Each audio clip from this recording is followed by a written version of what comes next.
Evangelho de Marcos. Com a mensagem de hoje pela manhã, nós já ministramos 30 sermões no Evangelho de Marcos. Se você perdeu algum dos sermões da série, você pode ir no canal da nossa igreja e tem lá uma playlist com todos os sermões que foram ministrados aqui no Evangelho de Marcos. Hoje à noite faz 31, né? Então, já é uma série bem longa, detalhada, para abençoar a sua vida e, com certeza, a vida de muitas pessoas que serão alcançados. Vamos ler Evangelho de Marcos, capítulo 8, versos 1 ao 10. Após a leitura, eu peço aos irmãos que mantenham a Bíblia aberta para que a gente possa considerar esse texto sagrado. Diz assim: eu estou lendo na Nova Almeida Atualizada. Como eu disse, eu estou fazendo a transição para Nova Almeida. Já faz um tempinho que eu tenho estudado essa revisão e tenho gostado dela. E aos pouquinhos eu estou aderindo, se Deus quiser. Diz assim: naqueles dias, quando outra vez se reuniu grande multidão e não tendo o que comer, Jesus chamou os discípulos e lhes disse: tenho compaixão desta gente, porque já faz 3 dias que eles estão comigo e não tenho o que comer. Se eu os mandar para casa em jejum, desfalecerão pelo caminho, e alguns deles vieram de longe.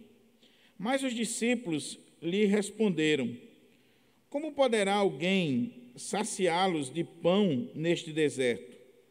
Então Jesus perguntou: quantos pães vocês têm? Eles responderam: 7. Então mandou o povo assentar-se no chão e, pegando os 7 pães, partiu-os, após ter dado graças, e os deu aos seus discípulos, para que estes os distribuíssem, repartindo entre o povo. Tinham também alguns peixinhos, e, abençoando-os, mandou que estes igualmente fossem distribuídos. Comeram e se fartaram, e dos pedaços restantes recolheram 7 cestos. Eram cerca de 4.000 homens. Então Jesus os despediu. Logo a seguir, tendo entrado no barco, juntamente com os seus discípulos, foi para a região de Dalmanuta. Vamos orar ao Senhor, pedir a Ele que nos abençoe, que nos edifique com a sua palavra nesta noite. Ó Pai, mais uma vez temos diante de nós a Tua palavra. Palavra que é viva, palavra que é eficaz, palavra que é alimento para a nossa vida e fonte de transformação para o nosso ser. Senhor, em nome de Jesus, eu quero te suplicar que o Teu Espírito Santo, que inspirou esse texto e que está presente entre nós, ele possa agir na minha vida, na vida dos meus irmãos, tirando todo embaraço, todo impedimento, para que a gente venha compreender esse texto. E que assim, meu Pai, nós sejamos instruídos, edificados, transformados pela Tua palavra. Que o Senhor nos conceda luz, discernimento e intrepidez na ministração da Tua palavra. É em Cristo Jesus que eu te oro, suplicando que as palavras dos meus lábios e o meditar do meu coração sejam agradáveis na Tua presença, ó Senhor, rocha minha e redentor meu. Amém. Meus irmãos, como eu disse, mantenha aí a sua Bíblia aberta no Evangelho de Marcos, para que a gente possa considerar esse texto. Antes de adentrarmos precisamente na exposição do texto, eu preciso chamar a sua atenção para algumas coisas, à guisa de introdução, para que a gente possa entender o texto. Quem estava hoje pela manhã sabe muito bem que nós estamos naquela parte do Evangelho de Marcos que retrata o ministério de Jesus, não na Galileia, muito embora ele esteja já de volta, ele está se aproximando já, mas na região da Pérea. Jesus está entre gentios, entre pagãos. Ele havia ido a Tiro e, na volta, ele vem para Sidom e atravessa a região de Decápolis, vindo para o mar da Galileia.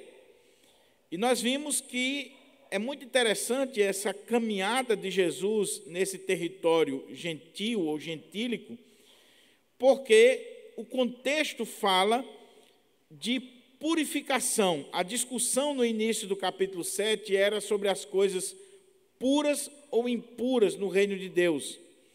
E Jesus vai mostrar que as coisas impuras são aquelas que saem de dentro do nosso coração e não necessariamente as que entram. É claro que ele está falando aqui não de questões sanitárias, mas ele está falando de questões religiosas.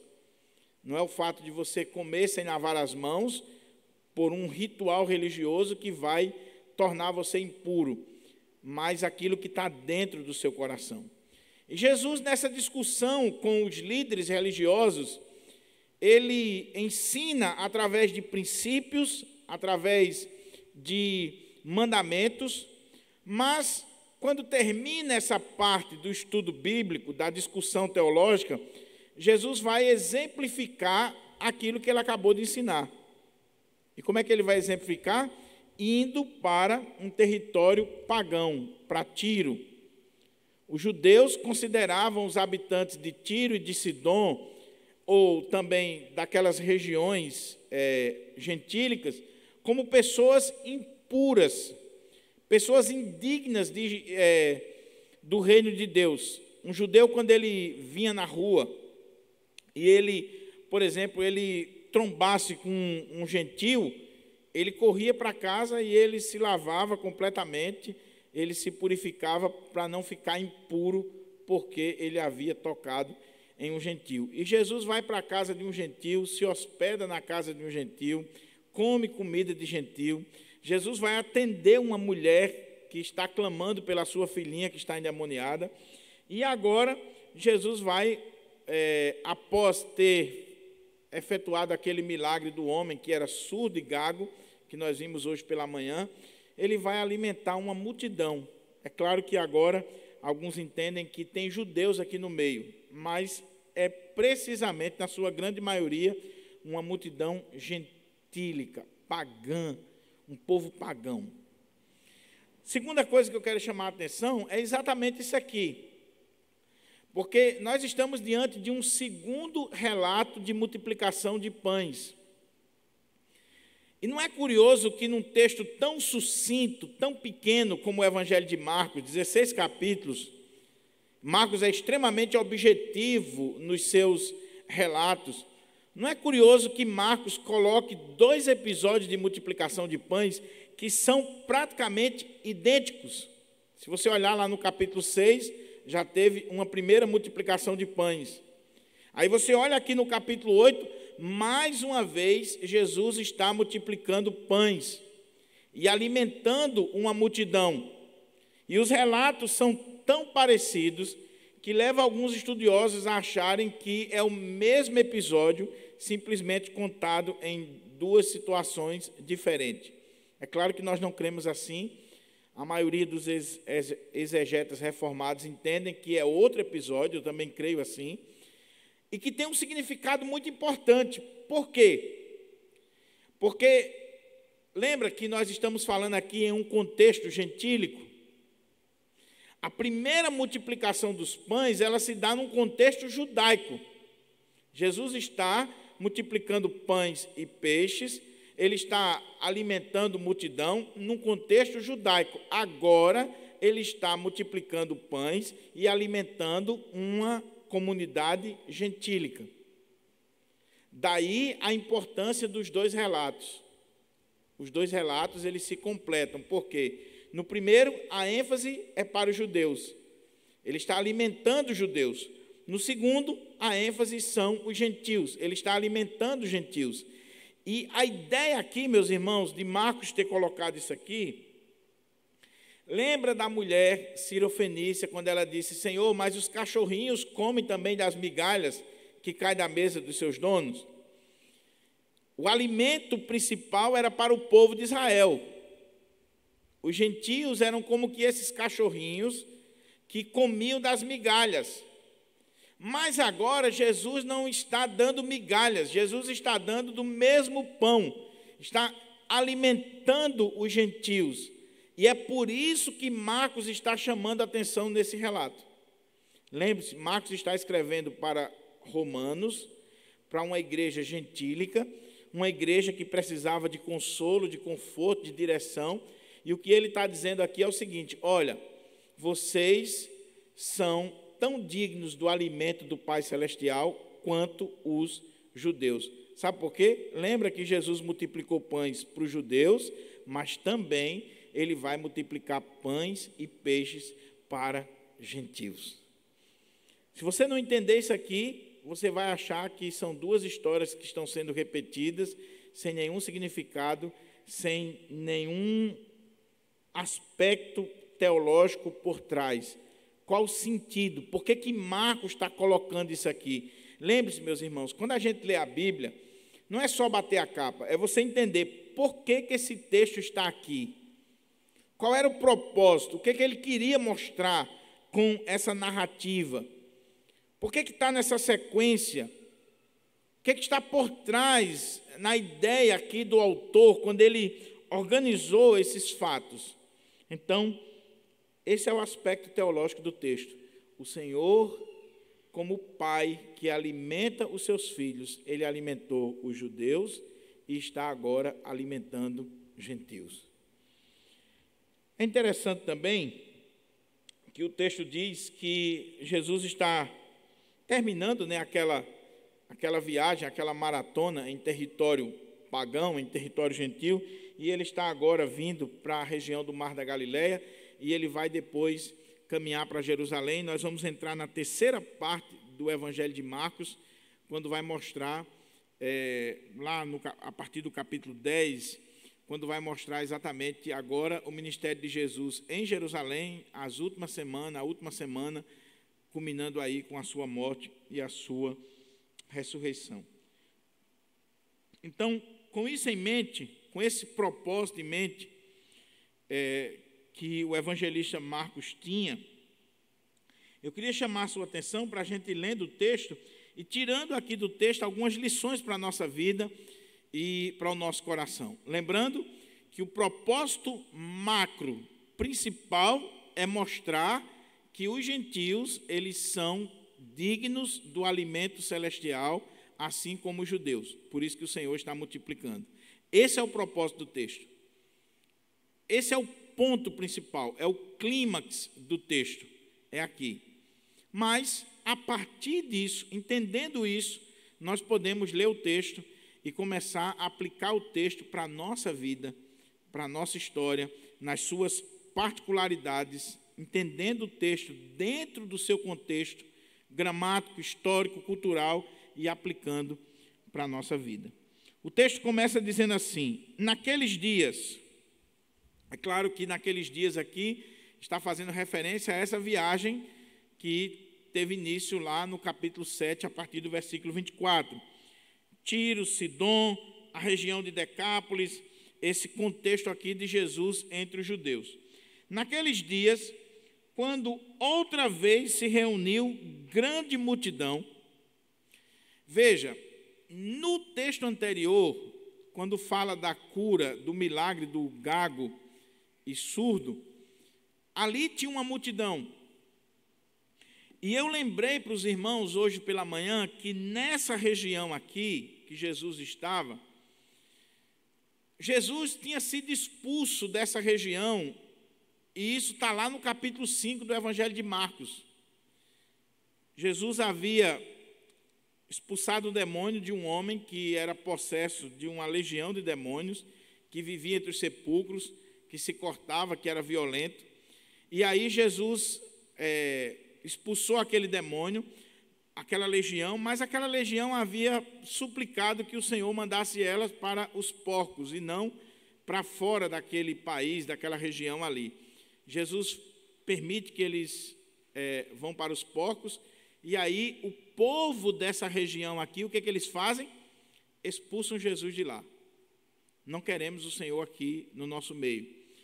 O que for endemoniado chega para Jesus no barco e diz: olha, deixa eu ir contigo. Aí Jesus diz: não, volte para os seus e fale para eles do que Deus fez, do que foi feito na sua vida. Ele volta, e é interessante que quando Jesus está vindo de Tiro, passando por Sidom e naquela região de Decápolis, ele agora, a multidão daquela região, daquela localidade, trazem para ele um surdo e gago e suplicam que ele imponha as mãos sobre o surdo. A pergunta é: o que aconteceu nesse íntere entre a primeira estada de Jesus ali, que ele nem conseguiu entrar de fato na região, ele voltou logo da porta de entrada, e agora, quando o povo não só recebe Jesus, mas suplica que Jesus estenda as mãos, impõe as mãos sobre um surdo e gago. E aqui no texto de Marcos, capítulo 8, mais uma vez, outra multidão, uma numerosa multidão, mais uma vez está diante do Senhor. O que aconteceu? Os estudiosos dizem que o que aconteceu foi o seguinte: aquele que fora endemoniado, ele voltou por aquelas 10 cidades e por toda aquela região, falando dos feitos de Deus na sua vida. E quando Jesus volta para aquela região, e eu destacava aqui que Jesus voltou porque ele não guarda rancor, porque ele teve compaixão daquele povo, que é o que vai mostrar aqui. Ele não teve nenhum tipo de sentimento contrário àquele povo. Porque se fosse eu e você, cá entre nós, você foi expulso da cidade ou de uma casa, você voltaria ali? Principalmente para abençoar aquelas pessoas, para ser canal de bênção para aquelas pessoas. Pensa um pouquinho. Jesus está voltando para uma terra que ele foi expulso. E para surpresa de todos, agora aquele povo não expulsa Jesus, mas estão pedindo, suplicando, estão dispostos a ouvir a palavra de Deus através da boca de Jesus. Por quê? Podemos entender que aquele que for endemoniado fez um ministério efetivo de pregação da palavra de Deus. Só que o Senhor não só mandou um missionário, que fez a sua tarefa muito bem, agora ele mesmo vem em pessoa para aquela terra, pregar para aquele povo. Então, quando o texto coloca aqui, naqueles dias, quando outra vez se reuniu grande multidão, é importante a gente ver isso aqui, meus irmãos, porque mostra que o ministério de Jesus está aqui de vento em popa, as multidões estão afluindo para ouvi-lo, estão diante dele, estão com sede da palavra de Deus. E o ponto aqui que eu quero destacar é que essa reunião aqui, esse culto, essa reunião de estudo bíblico, de pregação da palavra de Deus, durou 3 dias e o povo não arredou o pé. E teve muita gente que veio de longe para ouvir. Para um pouquinho para pensar. O que é que esse texto mostra para nós sobre essa multidão aqui de gentios? Na sua grande maioria, gentios, gente desprezada pelos judeus. O que está acontecendo aqui, meus irmãos? Existe aqui uma fome pela palavra, muito mais do que uma fome de pão. Existe aqui uma sede pela palavra de Deus, muito mais do que sede de água. Existe aqui um povo ávido por ouvir a palavra do Senhor. E eu estava lendo um comentarista que ele disse o seguinte, que quando o povo está sendo saciado do pão do céu, eles se contentam com o pouquinho do pão da terra. Eles não estão muito preocupados com o pão da terra. Eles tendo o básico, está tudo bem. Quando nós, de fato, estamos sendo alimentados com a palavra de Deus, eu fico imaginando como é que foi essa pregação aqui. Provavelmente está no contexto aqui os ensinamentos do Sermão do Monte, Jesus falando sobre o reino de Deus, contando as parábolas, contando os mistérios do reino de Deus para aquelas pessoas, e elas estão ali ávidas, bebendo daquele ensinamento, aprendendo da palavra de Deus, durante 3 dias consecutivos. Isso deve fazer a gente pensar. Porque o que Marcos está colocando aqui é que, enquanto os gentios têm a capacidade de passar 3 dias ouvindo Jesus, diante de Jesus, com, às vezes, até necessidade de pão, os judeus, os líderes religiosos judeus, estão perseguindo, caluniando, questionando, querendo matá-lo. Eu falava hoje pela manhã que a gente precisa ter cuidado, porque Jesus disse assim: as prostitutas, elas vão adiante de vós no reino dos céus. Sabe por quê? Porque elas, no contexto lá daquela época, e muitas vezes nos nossos dias, aqueles que a gente considera mais pecadores, impuros, eles ouvem a palavra de Deus, eles são tocados pela palavra de Deus e eles passam a ter uma sede tão grande pela palavra de Deus. E nós que somos religiosos, que frequentamos igreja todo domingo, que somos batizados na igreja, que temos 20 anos de igreja, nós muitas vezes já estamos enfastiados do pão do céu. O sermão já não mexe mais com você. A palavra de Deus já não tem muito significado para você. Você até vem para o culto, mas o pastor começa a pregar e você começa a olhar o relógio. Deus queira que o pastor não pregue muito. Deus queira que o pastor não fale mais do que 20 minutos. Não é assim? Agora, quando a pessoa ela está com sede da palavra de Deus, ela não está preocupada com o relógio, ela não está preocupada com o horário, ela não está preocupada com o tempo, ela está preocupada com o alimento que ela está recebendo da palavra de Deus, da palavra do Senhor. Um dia desse, veio uma pessoa aqui para o culto na Santa Ceia, um amigo maravilhoso, conhecido, e ele disse assim: rapaz, é você que vai pregar? Eu digo: sou eu mesmo. Aí ele disse: eu espero que você não seja como aqueles pastores que pregam 50 minutos. Eu disse: tu veio para o lugar errado, Chico. Eu disse: tu veio para o lugar errado. Ele disse: tu prega mais de 50 minutos? Eu digo: eu vou pregar 1h30, só porque você disse isso. Ele disse: eu já ando com banana e rapadura dentro do carro, porque quando eu pego um pastor assim, eu não posso ficar muito tempo sem lanchar, não. Quando nós estamos com sede da palavra de Deus, você não se preocupa com o relógio. Não estou dizendo que o pastor deva ser imprudente a ponto de passar do horário do culto. Mas muitas vezes, meus irmãos, pare para pensar isso. Pare para refletir sobre isso. Primeiro, tem muitos que chegam atrasados, mas o culto tem que terminar na hora.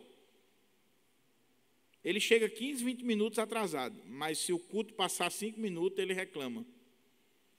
Segundo, quando você era do mundo, que você ia para as festas, não era até o amanhecer? Não era pegar o sol com a mão, como diz o ditado? E não era sentadinho não, meu irmão, era em pé, pulando. Será que as coisas do mundo, elas atraem mais, elas são mais gostosas de verdade do que as coisas de Deus?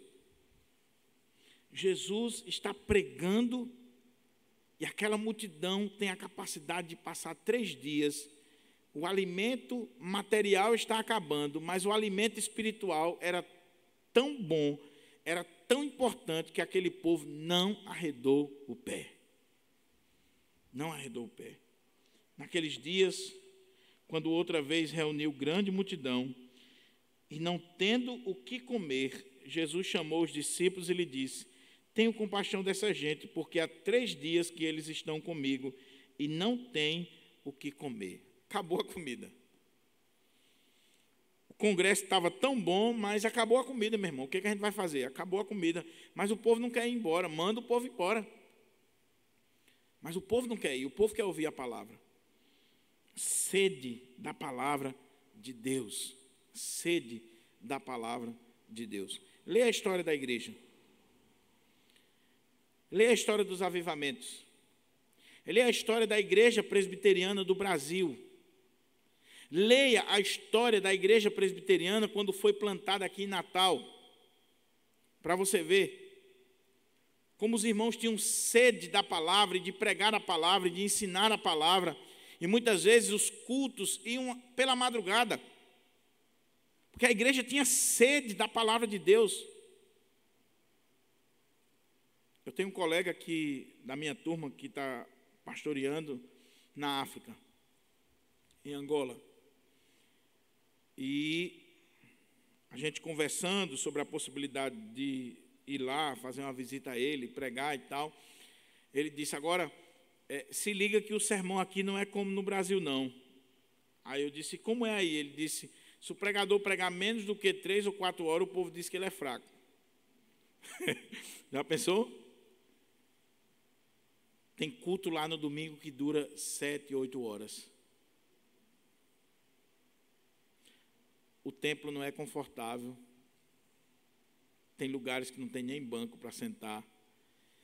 Mas o povo está ali com sede da palavra de Deus. Da palavra de Deus. Agora é interessante que Jesus foi pregando, foi ensinando. A comida desse povo foi acabando. No primeiro momento o Senhor não fez nada. Não dá para anotar isso aqui? Ele só falou quando eles não tinham mais. Não tinham mais. E tem algumas curiosidades aqui nesse texto que são muito interessantes. Quer dizer assim, naqueles dias, quando outra vez reuniu grande multidão e não tendo o que comer, não tinha mais o que comer. Por que Jesus não aliviou antes? Por que quando começou a coisa a ficar difícil, por que Jesus não liberou o povo? Para mostrar para nós exatamente que o pão do céu é muito mais importante do que o pão da terra. Não esqueça isso. Não que ele substitua completamente. Não, nós precisamos alimentar a nossa carne e ele vai fazer isso. Mas ele deixou faltar e ele viu aquele povo e ele está ensinando os discípulos e está ensinando também aos judeus. Ele mostrou para aquelas pessoas o quanto é importante a palavra de Deus. Aí, o que Jesus faz? E não tendo o que comer, Jesus chamou os discípulos e lhes disse, tenho compaixão desta gente, porque já faz 3 dias que eles estão comigo e não têm o que comer. Jesus chamou os discípulos. Se você ler os 2 relatos, os 2 episódios de multiplicação de pães, você vai ver coisas interessantes. Por exemplo, no texto anterior, no primeiro relato do capítulo 6 da multiplicação de pães, quem é que fala que a comida acabou e que deve liberar o povo? Quem é que fala? Os discípulos.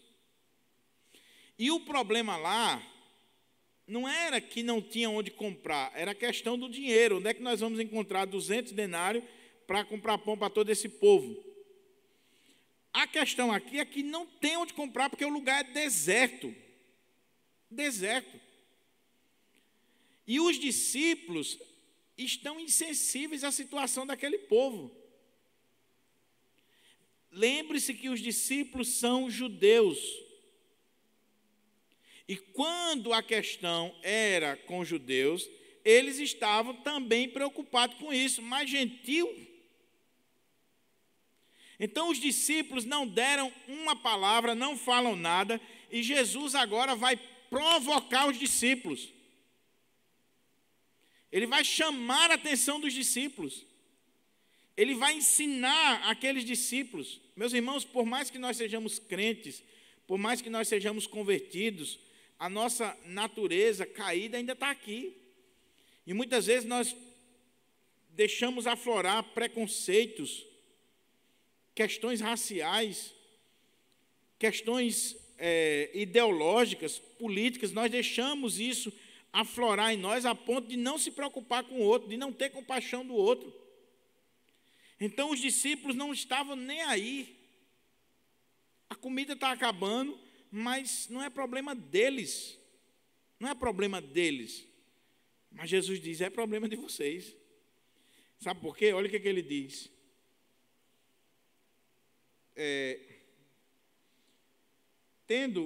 não tendo que comer. Jesus chamou os discípulos e lhes disse: tenho compaixão desta gente, porque há 3 dias que eles estão comigo e não tenho que comer. Se eu os mandar para casa em jejum, desfalecerão pelo caminho, e alguns deles vieram de longe.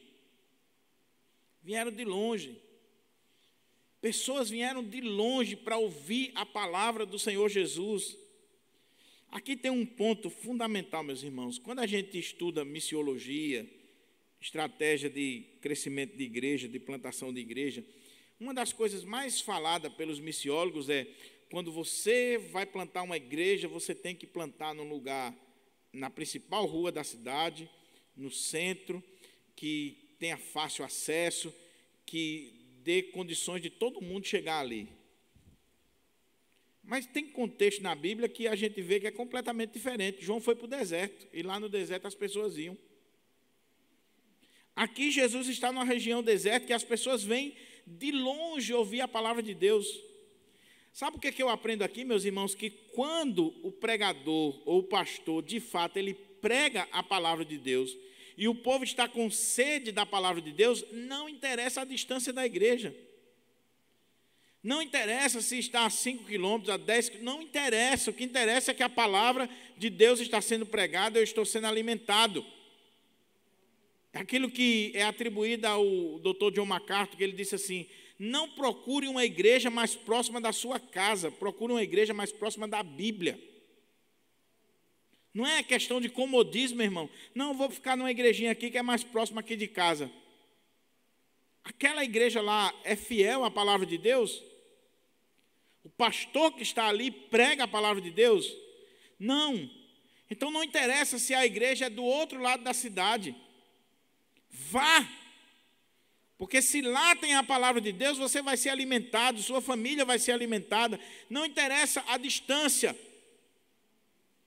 Eu louvo a Deus, meus irmãos, porque apesar das minhas imperfeições, eu sei disso. Eu me conheço, eu sei o quanto eu sou limitado. Mas Deus tem me dado a graça de ser fiel na exposição da palavra, dentro dos meus limites. Não sou doutor ou PhD, como alguns, mas dentro do meu limite, naquilo que eu posso fazer, eu procuro ser fiel. Estudar a palavra, meditar na palavra, para pregar com fidelidade. E eu louvo a Deus, porque aqui na nossa igreja nós temos gente que vem do interior para cá. Nós temos gente que vem de São José. Nós temos gente que vem lá da Zona Norte. Nós temos gente que vem dos mais diferentes lugares. Por causa do pastor Diogo? Não. Mas por causa da palavra de Deus que está sendo pregada, que está sendo ensinada. Pessoas que vêm de longe. Dizem assim: meu Deus, mas não tem igreja perto. Não, mas lá eu não me identifiquei não, porque não tem a exposição da palavra de Deus. Então, Jesus está dizendo: essas pessoas vieram de longe e eu estou com compaixão delas, eu tenho compaixão delas. Essa questão aqui da compaixão é um ponto fundamental no texto. Porque os discípulos não estão tendo compaixão daquela gente. Os judeus não têm compaixão dos gentios. Mas Jesus tem. E ele disse: olha, essa multidão está há 3 dias comigo, e se eu despedir elas agora, eles vão pelo caminho e eles vão desfalecer. Eles vão morrer pelo caminho. Jesus se preocupa com a questão espiritual, mas a questão também material. É claro que essa aqui está acima, mas não exclui a outra. Mas o ponto aqui é que ele joga a bronca para os discípulos. Aí, os discípulos, como todos nós, dizem assim: mas os discípulos lhe responderam: como poderá alguém saciá-los de pão neste deserto? Como é que alguém vai saciar esse povo de pão aqui? Veja que a questão aqui agora não é mais dinheiro, como no relato anterior.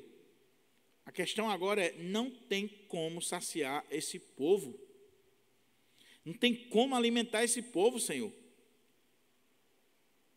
as nossas desculpas ou as nossas impossibilidades, as impossibilidades humanas. Quantas vezes nós falamos assim como os discípulos: não tem como, Senhor. O Senhor está dizendo: olha, tem isso aqui para você fazer. Senhor, não tem como. Não existe condições de fazermos isso aqui. Nós não temos condições financeiras, nós não temos condições nenhuma de realizar essa tarefa. Mas, irmãos, se é vontade de Deus, se é obra de Deus, se é de Deus, Deus vai prover. Não use essa desculpa. Não coloque essa impossibilidade. Eu li um livro uma vez, e esse livro mexeu muito comigo. Até hoje eu me pego pensando sobre isso. Diz assim, é um livro de poimênica. Diz assim, quando você for pastor e assumir uma igreja, você tem dois caminhos. Ou você planeja aquilo que você pode realizar, e aí é fácil. Vamos planejar uma coisa aqui que a igreja do Pirangi pode realizar. Nós temos dinheiro, nós temos condições, nós vamos realizar. Beleza, planejou, vai fazer. Mas a outra coisa é você planejar algo impossível aos olhos humanos. Impossível. E aí, meu irmão, é quando você está exercendo fé, porque agora é Deus que vai agir. É Deus que vai agir. Você não está confiando no seu braço da carne. É Deus que vai agir. Veja que esses discípulos já tinham passado por uma multiplicação de pães, mas não levantam a questão aqui para Jesus: Senhor, multiplique. Senhor, faça um milagre. Não levantam. Talvez as razões sejam culturais, preconceitos, ou falta de fé também, porque também quando, mais na frente a gente vai ver, no próximo texto, que quando Jesus fala do fermento dos fariseus, eles disseram assim, é porque nós não trouxemos pão. E Jesus dá uma bronca neles, dizendo, por que vocês estão falando em pão? Vocês não se lembram da multiplicação que eu fiz a primeira vez, da segunda vez? Não estou falando de pão, estou falando do fermento, da doutrina dos fariseus. Então, falta de fé na vida daqueles homens.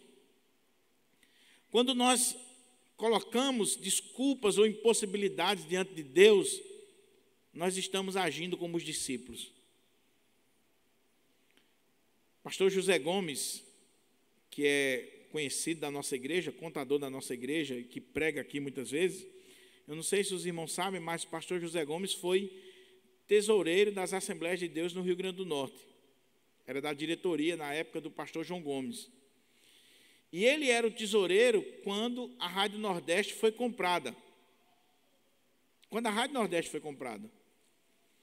E o que rendia na igreja naquela época, a renda da igreja que estava comprometida, já estava comprometido, o que entrava na igreja, era uma parcela do valor da rádio. Humanamente falando, impossível. E o pastor José Gomes disse que cada mês Deus ia fazendo um milagre.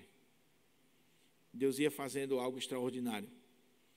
A ponto de, a primeira vez que ele levou o valor em dinheiro para o ex-proprietário da rádio, quando botou em cima, o camarada chorou porque viu que estava perdendo um patrimônio. Ele achou que a igreja não ia ter condições de pagar. Mas a igreja estava tendo condições. Sabe por quê? Porque os recursos da igreja vêm de Deus. Aquele que é o dono do ouro e da prata, aquele que multiplica, aquele que abre portas onde não tem portas, aquele que faz milagres, milagres. Os discípulos não creram nisso, meus irmãos. Os discípulos estão aqui dando um mau exemplo para nós. Então Jesus perguntou, quantos pães vocês têm? Eles responderam, 7. O que você tem aí? Meu irmão, nunca diga que você não tem algo a oferecer. Por mais pobre que você seja, por mais miserável que você seja. Nunca use essa desculpa de que você não tem alguma coisa para colocar diante de Deus, para colocar diante do Senhor. E através daquilo ali, Deus pode fazer um milagre. Deixa eu exemplificar para você. A maior igreja do mundo, a maior igreja evangélica do mundo é a igreja do Evangelho Pleno na Coreia do Sul. A Coreia é um fenômeno, não só presbiteriana, como assembleana lá, são megas igrejas. Mas a igreja Assembleia de Deus da Coreia, a primeira igreja do pastor Paul Young-Soo, ou David Young-Soo, que teve uma mudança no nome dele, é uma igreja que na década de 90, em 95, ela tinha 700 mil membros. Você sabe o que é isso? A população do Natal. Você sabe o que é uma igreja ter 700 mil membros? E ela começou do zero, começou numa tenda. Ele pediu dispensa do exército e plantou essa igreja. Sabe como é que ele se converteu? Ele era completamente avesso ao evangelho. Se eu não estou enganado, era budista ou de uma religião oriental. E ele estava com tuberculose no hospital e uma jovem, uma moça, entrou naquele setor do hospital e pregou para ele e ele expulsou a moça de lá. No outro dia a moça foi de novo, era uma capelã. Ele expulsou ela de novo. No terceiro dia, ele expulsou, ela deixou um Novo Testamento, ele jogou o Novo Testamento. Só que de noite, desesperado, sem ter o que ler, pensando na vida, ele resolveu pegar aquele Novo Testamento e ler. E quando ele leu, ele foi tocado pelo Senhor, foi curado, saiu, pediu dispensa do serviço militar e começou a igreja do zero, pregando o Evangelho. A igreja, em 95, ela chegou a 700 mil membros. No culto de Santa Ceia, 25 mil diáconos para servir a ceia. Você já pensou? Ele conta no livro que quando ele foi construir o templo, o mega templo que eles têm lá, quando ele foi construir o templo, o primeiro milagre foi na questão da compra do terreno e dessa mega construção. Eles não tinham dinheiro, eles não tinham como, a igreja ainda era pequena, e ele foi negociar com o empresário lá, o terreno e tal, e quando ele chegou na igreja, reuniu a igreja e disse: meus irmãos, nós vamos comprar um terreno para construir um templo grande, assim, assim, e nós queremos levantar uma campanha, o que vocês podem ajudar? E os irmãos, cada um foi ajudando com uma coisa. E uma irmãzinha pobre da igreja disse assim: pastor, eu só tenho um prato e uma colher. É a única coisa que eu tenho. E eu queria dar aqui esse prato, essa colher. Não sei se serve para alguma coisa, mas é a única coisa que eu tenho. E eu trouxe aqui para ajudar na campanha do templo. Ele recebeu. Um prato e uma colher vai servir para quê? O cara, um dos empresários que estava no negócio vendendo, ele soube do que aconteceu e ele disse: eu compro o prato e a colher da irmã por metade do empreendimento. Metade do empreendimento. Isso é Deus que faz, meu irmão. É Deus que faz. Jesus está dizendo aqui: o que vocês têm aí? O que ainda tem aí com vocês? Nós temos 7 pães. Traga para cá. Tem alguns peixinhos, traz também. Deus vai agir, meu irmão, naquilo que você tem, por pouco que seja. Pelo mínimo que seja, Deus pode multiplicar a sua sementeira.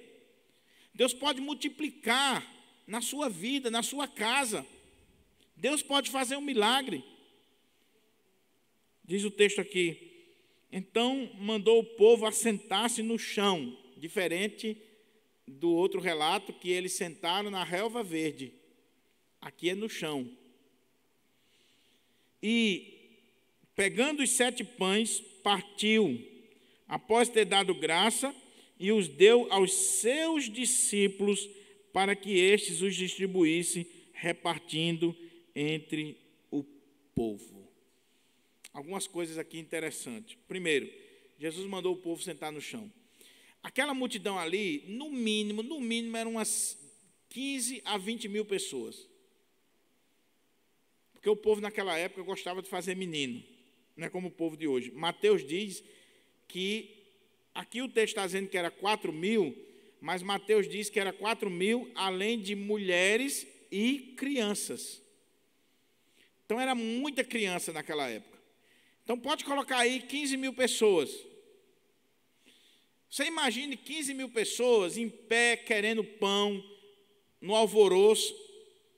Senta todo mundo. No reino de Deus as coisas têm que ter ordem e decência. Tem que ser organizado. Jesus iria ficar sufocado com 15 mil pessoas na frente dele querendo pão. Se assenta todo mundo se assenta. E aí ele pega esses pães e ele vai dar graças por aquilo que já tem. Deixa eu fazer uma observação aqui. Meu irmão, você tem dado graças a Deus pelo pão na sua casa? Por pouco que seja. Como é que é você? Ou você é daquele que murmura? Se você disser a mim que nunca murmurou, meu irmão, eu vou desconfiar da sua honestidade. Sabe aquele dia que só tem o bife do oião mesmo assim para você, e você diz assim, eu tenho que encarar? Eu, por exemplo, tem gente que diz assim, olha pastor, a coisa melhor do mundo, olha, tendo um feijãozinho com arroz e um ovo frito, eu estou na bênção. Meu irmão, se fizer isso comigo, eu estou quebrado. Eu prefiro ficar em jejum. Eu não consigo, eu estou dizendo para você que eu não consigo. Mas tem gente que pega que é uma bênção, né? É uma bênção.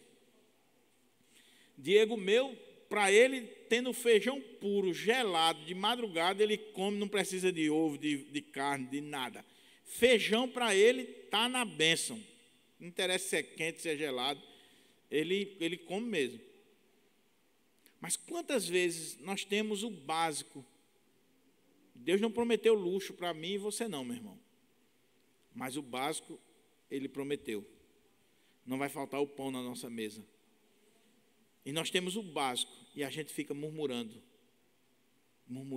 Comece a dar graça pelo que você já tem. Comece a dar graça por aquilo que Deus já está provendo na sua vida. Agradeça a Deus. Jesus dá graças por aquilo ali. E tendo dado graça, os deu aos discípulos. Veja, o milagre está acontecendo a partir da oração e do poder de Jesus. Mas não é Jesus que vai levar o pão para a multidão e alimentar a multidão, são os discípulos. Achei interessante uma observação de um comentarista que ele disse assim, olha, a palavra é de Deus, mas quem vai alimentar o povo com a palavra de Deus somos nós. Nós é que devemos levar, nós é que devemos distribuir, nós é que vamos estar levando a palavra de Deus para o povo. E aí os discípulos vão distribuir aquilo ali para a multidão, repartindo entre o povo. Meus irmãos, se o problema aqui era preconceito, era questão cultural por parte dos discípulos, imagine esses discípulos tendo que alimentar os gentios, dar pão para os gentios. Ter que levar aqueles pães todinho ali para o povo e alimentando o povo. E talvez a preocupação dos discípulos era, pronto, se com fome eles passaram 3 dias, imagine com o bucho cheio. Nós não vamos sair mais daqui não. Depois que esse povo comer, agora a gente quebrou, meu irmão. Agora a gente vai ficar aqui. E aqui é mais um contexto de férias frustrada. Porque quando Jesus entrou lá em Tiro, diz o texto que ele queria que ninguém soubesse. Ele foi para uma casa, ele foi para um lugar, mas não conseguiu ocultar-se, porque uma mulher soube e foi lá buscando cura para sua filha. Então, os discípulos, assim como no relato anterior, os discípulos talvez estão preocupados com isso. Rapaz, nós estamos aqui há 3 dias, esse povo com fome não vai embora, agora de bucho cheio, aí é que eles não vão, pode preparar mais uma semana. Pode preparar mais uma semana. Porque o Senhor não tinha dito a ele que ia despedir o povo. Na hora que o povo recobrasse as forças, aí a bronca era grande. Mas é os discípulos que estão distribuindo os pães. Deixando para nós a lição, nós precisamos distribuir não só o pão físico, se for possível, mas principalmente o pão espiritual. A tarefa é nossa enquanto discípulos do Senhor Jesus. Distribuir, levar o pão. Você tem feito isso, meu irmão? Você é alguém que proclama a palavra de Deus, que alimenta o povo com a palavra de Deus. Não é só o pastor que tem que pregar, não, meu irmão. O pastor tem que pregar, é claro, é ofício do pastor pregar na igreja e lá fora. Mas você também deve pregar. Você não sabe fazer um sermão, mas você pode alimentar alguém com a palavra de Deus nas suas redes sociais, no seu dia a dia. E diz o texto que então mandou o povo assentar-se no chão e pegando os 7 pães, partiu após ter dado graça e os deu aos seus discípulos para que estes os distribuísse, repartindo entre o povo. Tinham também alguns peixinhos e, abençoando-os, mandou que estes igualmente fossem distribuídos. Comeram e se fartaram, e dos pedaços restantes recolheram 7 cestos. Que coisa maravilhosa, que milagre esplendoroso. O Senhor multiplicou isso aqui, que o povo comeu, se fartou, estavam todos de barriga cheia e ainda sobrou muito pão ali naquele momento. Deus é o Deus da abundância. É o Deus que não fica devendo nada a ninguém. É o Deus que faz infinitamente mais do que nós pedimos ou pensamos. Agora, veja o ponto aqui. Jesus dá graça, Jesus abençoa aquele alimento. A postura de Jesus é fundamental para nós. Nós precisamos aprender com o Senhor a dar graças e abençoar aquilo que o Senhor coloca diante de nós. Os nossos bens, os nossos recursos. Não é só alimento, não. Tudo na nossa vida, dá graças e abençoar. Diz o texto: comeram e se fartaram dos pedaços restantes, recolheram 7 cestos. Eram cerca de 4.000 homens. Lembra? Além de mulheres, como diz lá em Mateus, e crianças. Então pode subir esse número aí, meu irmão, para mais de 10 ou 15 mil pessoas. E diz o texto aqui, eram cerca de 4.000 homens, então Jesus os despediu. Agora é o próprio Jesus. Ele alimentou o povo espiritualmente durante 3 dias, ele está alimentando o povo fisicamente, transformando ali, fazendo aquele milagre esplendoroso da multiplicação dos pães.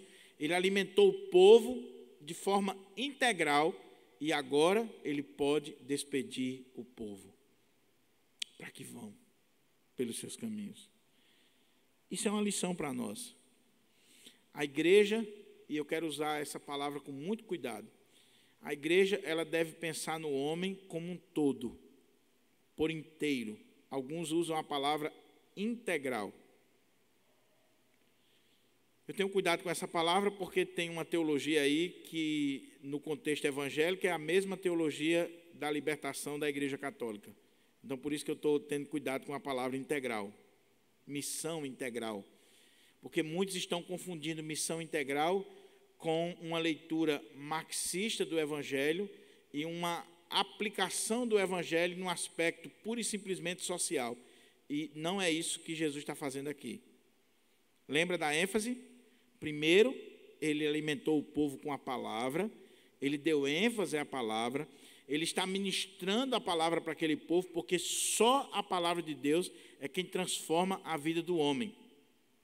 Mas havendo a necessidade de pão, o povo está com fome, eu não posso despedir o povo sem pão, aí ele fez o milagre e ele vai alimentar o povo com pão. Mas olha a ordem, olha a sequência. O problema da missão integral no contexto evangélico e que vem do evangelicalismo social dos Estados Unidos, da década de 60, e da teologia da libertação na Igreja Católica, também na década de 60, no contexto brasileiro, é que mudou completamente o sentido do Evangelho, a ponto de dizer que Cristo era um revolucionário e que a missão da igreja é simplesmente uma missão social. Não tem nada de céu, de inferno, de pecado, de arrependimento, nada disso. É uma releitura do Evangelho e começa a aplicar o Evangelho simplesmente para uma visão política, ideológica, social. A ponto de uma vez eu fui para um congresso desse e o palestrante falando e com muito jeito, com muito conhecimento, né, muito tato, chegou um momento do discurso dele que ele disse assim: mais importante do que construir um templo é você construir uma creche ou uma clínica odontológica em uma comunidade. E quando eu ouvi aquilo, eu fechei minha Bíbliazinha e eu disse: estou indo embora. Eu não estou dizendo que a clínica não seja importante, que uma creche não seja importante, que uma escola não seja importante. Agora, a igreja é importante. Porque não adianta você dar comida para o povo e pão para o povo e o povo ir para o inferno. O povo não aprender das coisas de Deus e da palavra de Deus. E abrindo aqui um parênteses, meus irmãos, eu sei que talvez você possa achar que não tem nada a ver conosco, mas tem. A campanha da fraternidade da Igreja Católica desse ano, 2021, ela está sendo criticada e rejeitada até mesmo por padres e bispos católicos. Tem muitos bispos católicos e padres que não estão aderindo à campanha da fraternidade desse ano, porque é uma campanha da fraternidade extremamente pautada na teologia da libertação. Uma leitura do Evangelho a partir de uma visão marxista de luta de classes e eivada dessa ideologia, a ponto de, lá nos textos da campanha da fraternidade, está de forma muito clara uma falta de pregação fiel do Evangelho, a ponto de haver, eu estou procurando aqui a palavra, mas de haver quase que uma concordância com as pautas das minorias, entre aspas, do nosso país, com questão de aborto, de homossexualismo, de feminismo e de tantas e tantas coisas. E os padres, eu estava vendo um vídeo de um padre, eu mandei até para alguns colegas, um vídeo de um padre dizendo assim, que quando nós lemos o Evangelho a partir de uma leitura marxista, a partir de uma leitura da teologia da libertação ou de esquerda, e nós aplicamos o Evangelho simplesmente numa questão social, nós destruímos completamente o Evangelho. Não é mais Evangelho. Não é mais Evangelho. Nós devemos dar pão, sim, mas nunca esqueça que o pão do céu é mais importante do que o pão da terra. A missão da igreja não é escola, a missão da igreja não é distribuir cesta básica, a missão da igreja não é clínica odontológica, a missão da igreja não é estar fazendo obra social. A igreja faz sim. Há necessidade, a igreja faz. Mas a missão da igreja é pregar o Evangelho de Jesus Cristo. Essa é a missão da igreja. E o Evangelho de Jesus vai transformar o homem. E transformando o homem, vai mudar a sua realidade social. Mas não podemos inverter. Não podemos inverter. Porque esse negócio é sério, meu irmão.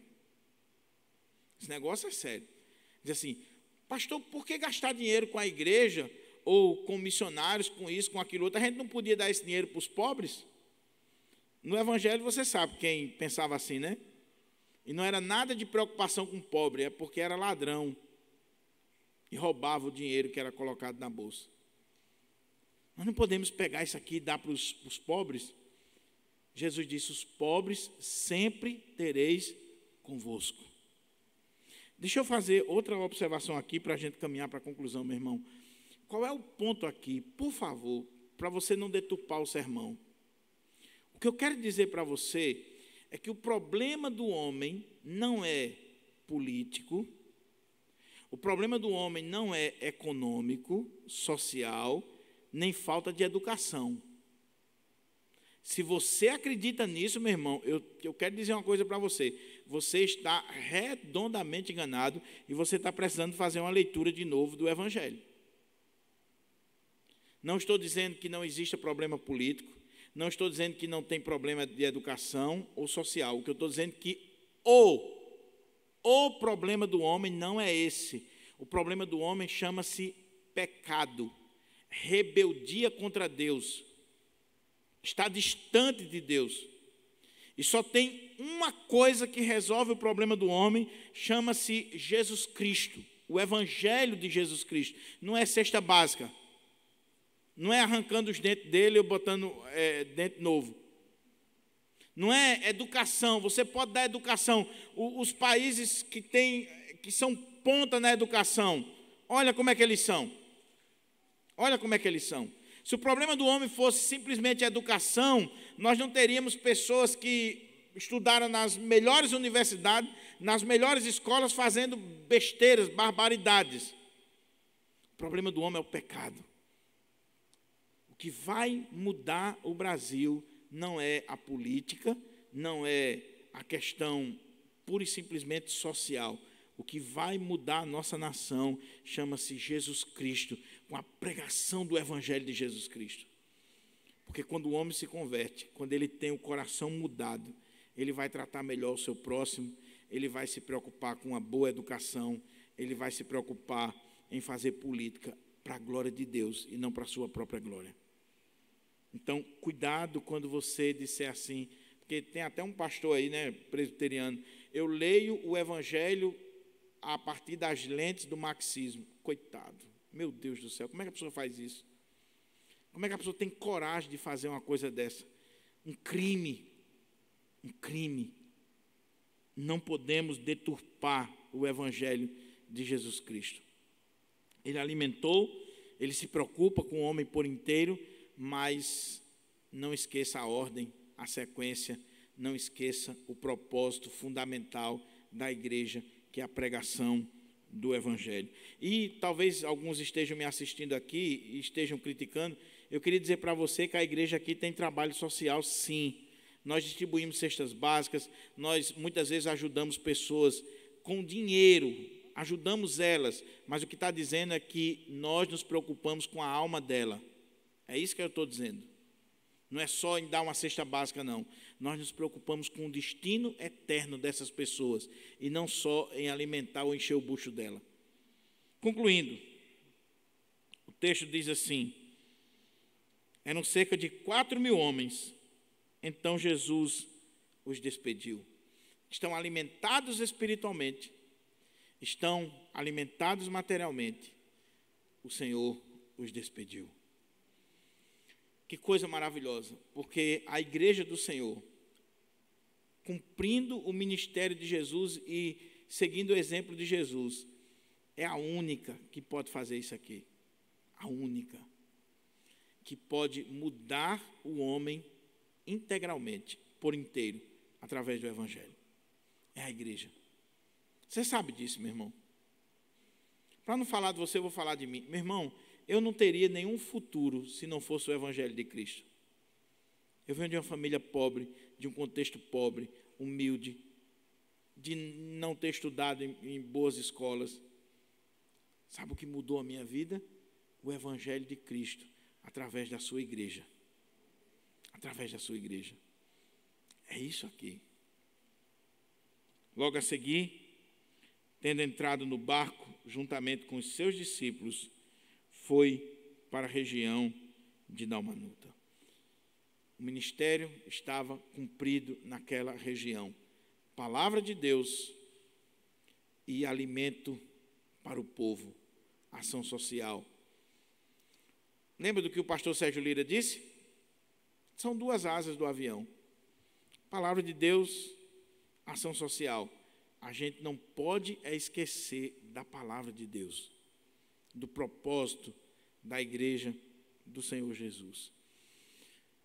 Quais são as aplicações práticas para a gente orar, além das que eu já fiz aqui, mas eu quero só reforçar para os irmãos. Esse texto fala de uma multidão com sede, com fome da palavra de Deus, a ponto de não estar tão preocupada com o pão, com o alimento da terra. Chegou a faltar. Como é que está você, meu querido? Eu sei que você veio aqui nesta noite, mas, sendo bem sincero com você, o fato de você ter vindo aqui hoje à noite não significa dizer que você está com fome da palavra de Deus. Você pode ter vindo aqui por outros motivos. Você pode ter vindo aqui por causa de uma namorada. Você pode ter vindo aqui porque a mulher trouxe a força. Você pode ter vindo aqui por N motivos.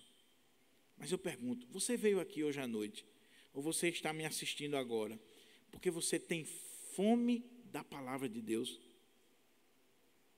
Você já parou para pensar isso? Como é que está você? Como é que está o seu coração? Você tem fome e sede da palavra de Deus? Seu coração bate mais forte pela palavra de Deus? Eu disse hoje de manhã aqui, meus irmãos, que a gente precisa ter muito cuidado, porque à medida que o tempo vai passando, nós vamos nos acostumando com o sagrado. E se a gente não tiver cuidado, a gente vai tratar isso aqui como um pão vil. Nós vamos ficar enfastiados disso aqui. Quando foi a última vez que você leu a Bíblia de verdade? Que você sentou para ler a Bíblia, para alimentar a sua alma, que você orou ao Senhor? Quando foi? Além do sermão que você escuta na igreja, quantos sermões você escuta durante a semana? No seu carro, na sua televisão em casa? Quantos sermões? Tem tantos pregadores maravilhosos aí, que em vez de você estar vendo besteira, você está lá ouvindo a palavra de Deus. Irmã Fátima, a mãe do presbítero Guto, está fazendo as coisas e ouvindo a palavra. Ela já ouviu várias séries de sermões, quase todas as séries que o pastor Hernandes pregou lá na igreja de Vitória, ela já ouviu. As séries do pastor Augusto Nicodemos, ela já ouviu. Lavando a louça e ouvindo a série lá de Romanos, a palavra de Deus. Sabe o que é isso? Sede, amor, gosto pela palavra de Deus. Como é que é você, meu querido? Eu sei que é um desafio. Eu coloquei uma reflexão nos grupos essa semana. É um desafio ler a Bíblia e orar diuturnamente. É uma batalha, é um desafio. Tudo conspira contra. Tudo conspira. Sabe aquele momento que você diz assim, eu vou tirar para ler a Bíblia e orar, a campainha toca, o telefone, chega a visita, menino grita, tanta coisa conspira contra a gente. Tanta coisa. Mas a gente precisa separar um tempo para ler, para orar. Os irmãos sabem que eu passei mais de 5 anos pregando o Evangelho de Mateus aqui na igreja. E eu já li a Bíblia várias vezes. Todo ano eu leio a Bíblia praticamente. O Evangelho de Mateus, nesse período de exposição, eu li que eu perdi a conta. Mas essa semana eu disse, eu vou ler de novo o Evangelho de Mateus. Comprei a Bíblia nova, a NAA, né? Digo, eu vou ler na versão NAA. Para mim, eu estou adotando a NAA, até porque na outra eu já tenho mais facilidade na leitura, decorado alguns textos, aí aqui você muda um pouco, né? Então a leitura vai exigindo mais de você. E como é bom você pegar um livro da Bíblia e ler assim, de uma sentada, 2. Alimentar sua alma. Ler, no meu caso, não preocupado para preparar sermão, mas ler para alimentar a alma, o coração. Faça isso, querido. Não seja aquele que fica comendo só do que é colocado na sua boca, não. Não dependa só do sermão de domingo à noite, não. Em casa, leia. Veja se você tem isso aqui. Segunda coisa, como é que anda seu coração em relação à compaixão? Jesus teve compaixão daquele povo. Ele viu a necessidade daquela multidão. Como é que está você, meu irmão? Hoje de manhã eu ressaltava que aquela multidão trouxe o gago e o surdo, né? Ele era gago e surdo para Jesus. Trouxeram. Como é que está você em relação às pessoas? À medida que o tempo passa e o contexto que a gente está vendo, nós estamos ficando insensíveis, assim como os discípulos. Nós não temos mais compaixão das pessoas. Tem tanto pilantra também aí que você já não quer mais ajudar. Mas lembra do que Paulo disse? Não nos cansemos de fazer o bem, porque a seu tempo ceifaremos. Se Paulo está dizendo não nos cansemos, é porque tem momento que você cansa. Às vezes, ingratidão, pessoas que realmente é complicado.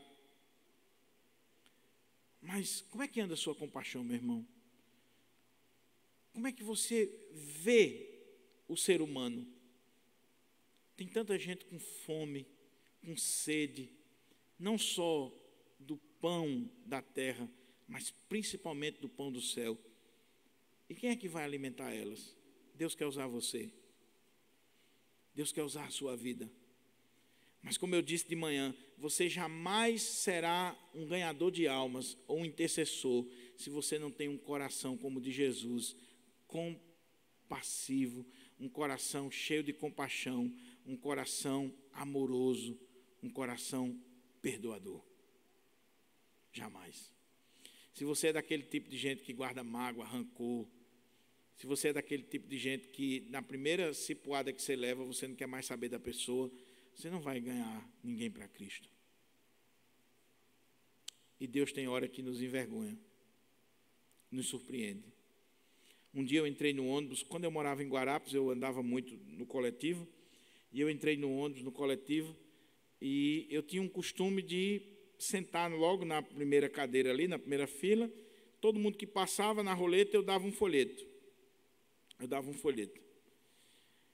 E nesse dia eu estava ali distribuindo os folhetos, eu só deixava para passar no final, quando eu já estava para descer. Eu estou distribuindo o folheto, subiu um camarada, e quando eu dei o folheto, estiquei o folheto, disse, receba aqui uma palavra de Deus. O cara me esculhambou. O cara disse tanta coisa comigo. Num ônibus lotado. Eu também não retruquei, fiquei quieto. Ele passou, jogou o folheto e passou. E sentou lá no meio do ônibus. E eu fiquei aqui na primeira cadeira. Eu sou pecador, tá certo? Senhor, seria tão bom se esse miserável morresse. O Senhor sabe que ele me humilhou, Senhor. Tivesse uma batida no ônibus agora, mesmo do lado dele ali, no meu não, mas do lado dele.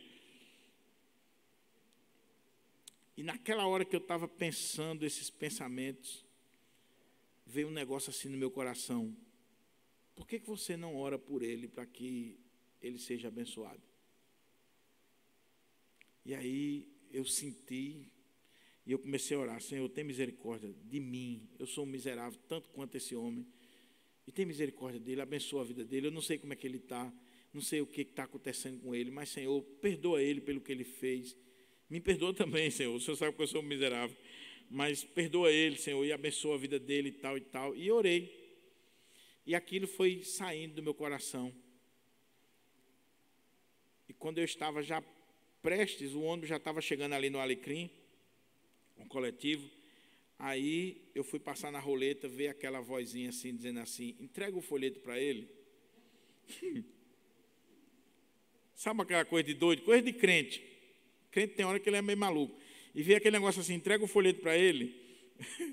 Quase que eu dizia assim, só pode ser o capeta, eu vou apanhar agora eu vou apanhar. Mas, coração batendo forte, eu digo, vou entregar, porque se eu descer e não entregar, eu vou ficar maluco. E eu cheguei e disse assim, receba aqui um folheto com a palavra de Deus. O camarada olhou para mim, os olhos dele encheu de lágrimas, e ele disse, muito obrigado. Eu desci daquele ônibus aprendendo uma lição. Não é você, sou eu. Quem muda vidas é o Senhor, não somos nós. Então, meu querido irmão, tenha compaixão, tenha compaixão. Tem tanta gente sofrendo, tem tanta gente na sarjeta, tem tanta gente precisando de ajuda, tem tanta gente precisando do pão do céu e precisando do pão da terra. E Deus quer usar a mim e você. E concluindo a minha exposição, esse texto quer mostrar para nós que Jesus, ele alimenta não só os filhos, mas os cachorrinhos, que são os gentios, que sou eu e você. Esse texto está dizendo que a porta da graça, ela é maior do que a gente possa imaginar. Nunca queira limitar o amor de Deus, ou a provisão de Deus, ou a palavra de Deus, para quem quer que seja. Não, nós vamos pregar só para esse grupo aqui. Esse grupo aqui se converte. Esse grupo aqui eu quero alcançar. Esse ali não. Não, querido. O pão do céu, o alimento espiritual é para todos. Judeus, gentios. Não interessa a cor, a classe social. Não interessa. O que interessa é que o Senhor quer alimentar todos com a sua palavra. Que a palavra do Senhor encontre guarida no meu e no seu coração nesta noite. Vamos ficar de pé para a gente orar?